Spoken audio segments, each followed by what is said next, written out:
on this guy. Oh, it's really good to see you. Do you think you're going to volunteer? Welcome to Stuck in Vermont, brought to you by 7 Days and sponsored by New England Federal Credit Union. My name's Ava Sahlberger, and today we are in downtown Brattleboro.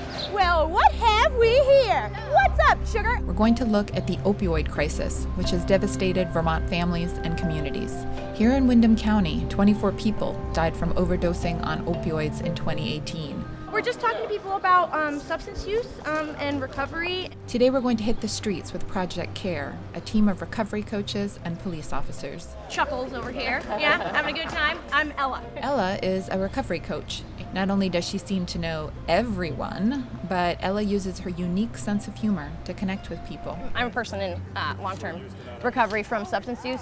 In recovery, 6 years from heroin addiction. This is what recovery looks like. This is what, and whatever stereotype, whatever offensive, negative stereotype you have for in my case, junkie or whatever, like right. This is what it can look like. So I carry the scars, just like everybody else. I mean, mine are there. We're trying to be more proactive in general, like going out and doing things like this, talking to people, getting them engaged. Let's have these officers partner with people who are themselves in recovery, because someone who's in active use is going to be much more likely to talk to and relate to and connect with someone with personal experience and someone who's just not in a uniform. What's your deal, amigo? Have you ever been to the center? July 4th, 2017, there were 12 overdoses on one day. So that just was the impetus to just, okay, we need to do more. So Project CARE, it's just an initiative that was developed out of a community partnership. Including the hospital, the Brattleboro Retreat, Habit OpCo, HCRS, Turning Point, of course, Groundworks Collaborative. So we're identifying the people that are at risk, that we really have to put our efforts on. Those are the people that are at risk of dying. Part of what we do is outreach, where we go out on the street and we interact with people and we just let them know that there's help available if they want it. Do you know what an overdose looks like? Yeah. My mom and dad. Your mom died. For me, that was kind of like what happened with me. Was my mom was a heroin addict. We're really lucky the Vermont Department of Health gives us Narcan for free. The only thing this medication, this chemical does is to reverse the effects of opioids. This is a nasal spray. Basically, you put it up their nose and you press the plunger. It can take 3 to 5 minutes to work, which if you think someone's dying or dead, it's gonna feel like an eternity. We're building the plane as we're flying it, so. It's throughout the United States. Everybody's having an issue and a problem, and people are struggling to come out with ways to combat it because it's all happened so fast and blown up so fast. We're number one on the pipeline. We're the first state when you come across Mass 91. We're the first drop-off site. The police are not going to be able to solve this problem alone. You can't just throw it on the police department. It's a town-wide, it's a nationwide problem. We're not going to arrest our way out of it.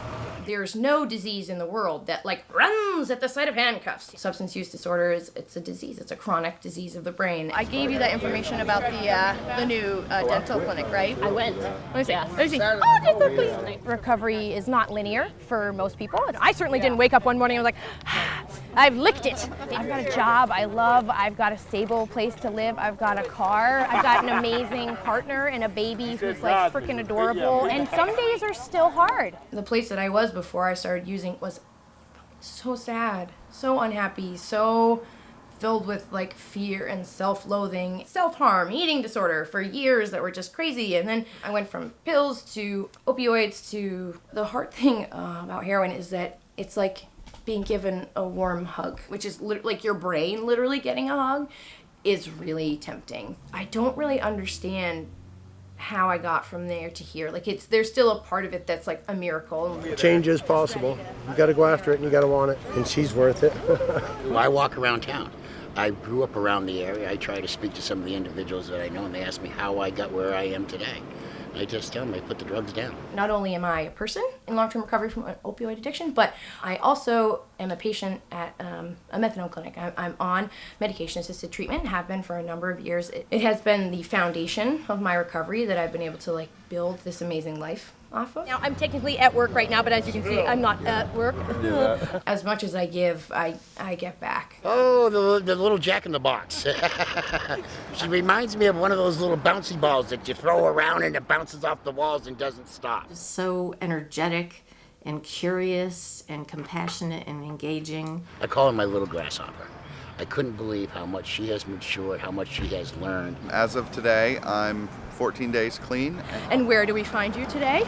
At the turning point. Yes. Why are you here? Because I need to be around people in recovery. I need this in my life.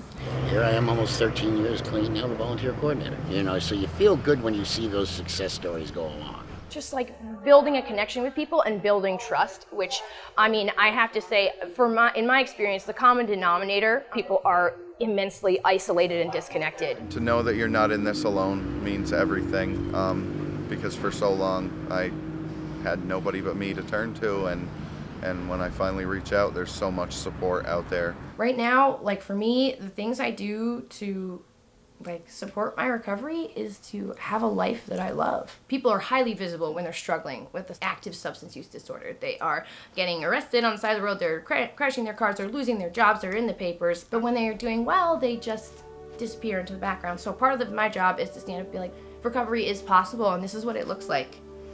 More than anything, people need to build a community of support once they start on a new lifestyle. People can do that here. They can build a family, build a community. I'll be up there to see you.